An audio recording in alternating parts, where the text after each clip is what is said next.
आतापर्यंत आपण ऐकत होतो की गावातील विकासासाठी, शेतकरी दारूबंदीसाठी तसेच बेरोजगार यांच्या मागण्यांसाठी अनेक आंदोलन करताना पाहिले आहे। मात्र दारूच्या दुकानात दारू ढोसणाऱ्यांसाठी सुविधा मिळाव्यात यासाठी आंदोलन, तेही टोकाचं आमरण उपोषण करताना किंवा ऐकलं सुद्धा नाही। मात्र हे खरं आहे की जळगाव जामोद येथे असं अनोखं आंदोलन गेल्या 3 दिवसापासून सुरू केलंय। काय मागण्या आहेत त्यांच्या, पाहूयात। देशी दारू विक्रेत्यांना नियम अटी लागू करते।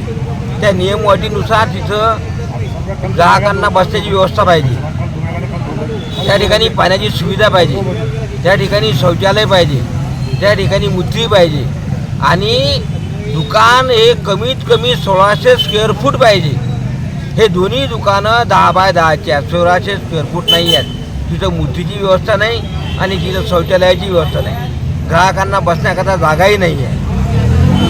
ह्या सर्व बाबी मी वरिष्ठ अधिकाऱ्यांच्या निदर्शनास आणून दिल्या।